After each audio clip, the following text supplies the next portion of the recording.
Okay, so what we're going to do today is we're going to go over this problem 1.6.1a, and that means that if you want to review the material for this is going to be in the module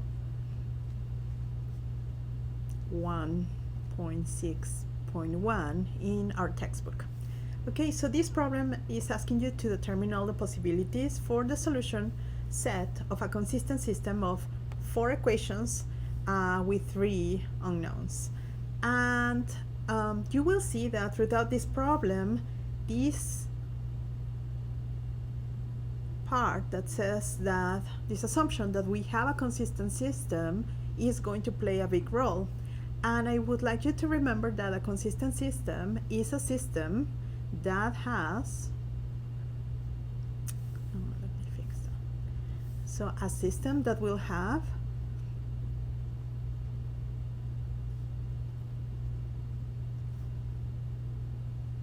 one or many solutions.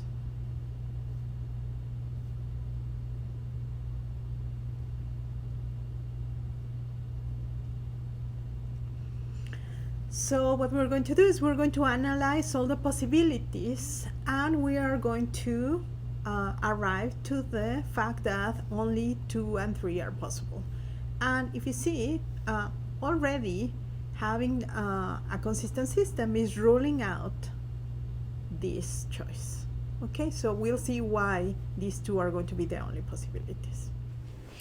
Okay, so let's see what are the possibilities. We have 4 equations and 3 unknowns. So let's think that our unknowns are x, y, and z. And my equations are going to be represented as these rows on the matrix. So that means that my first equation, corresponding to row 1, will have a as a coefficient of x, b as a coefficient of y, c as a coefficient for z, and constant d. So it would be something like ax plus by plus zz equals d, and so on. So for my second equation, the coefficients of x, y, and z respectively are going to be e, f, and g. And I'll have a row 3, kind of like this, and a row 4. Great. So happily for you, we don't have to do really that many computations. The only thing that we need to do is analyze what happens to this if we reduce to the echelon form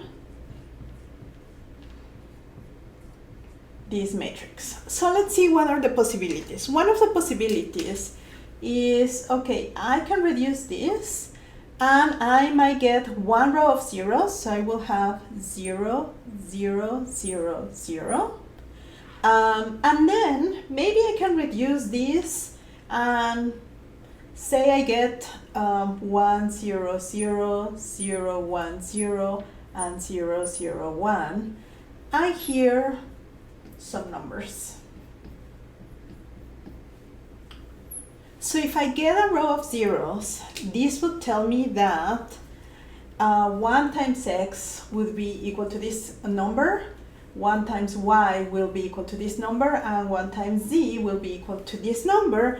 So in this case, let me call it case 1. Case 1, I would have a unique solution.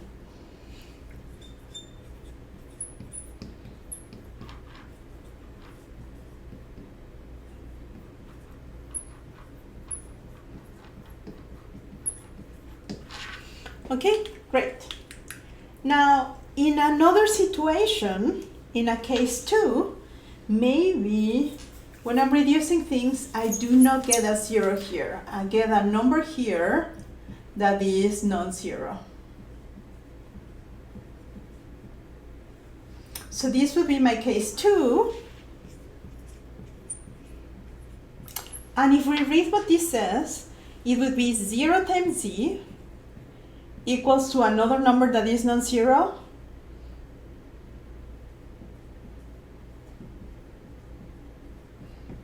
And this means that this system is inconsistent.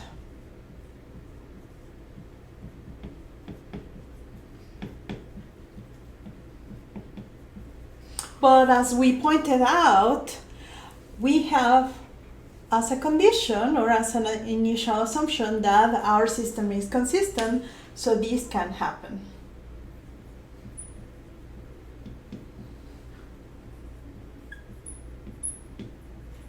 Okay? Okay, what is the other possibility? The other possibility is, okay, from here, I might end up with a reduction where, say, I have 2 rows of zeros.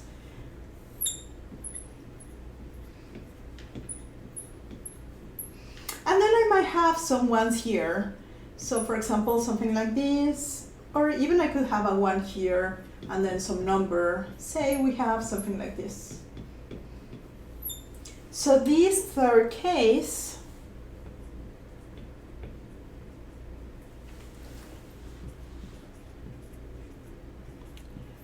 is telling us, let's read what it says. So this would be my variable x, my variable y, my variable z, and my numbers. So it tells me that, for example, x is equal to a certain number, but then I will have y plus z equals to another number. So this tells me that I would have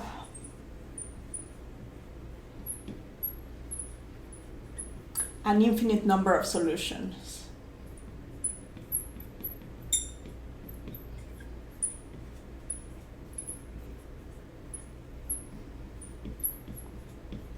Why? Because here I can solve for y in terms of z.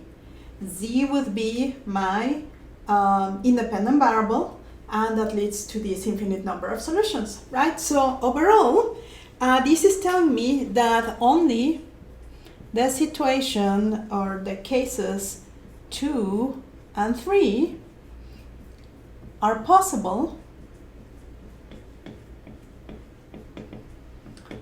So that tells me that the solution is A in that problem that I showed you at the beginning. And that's it, we're done.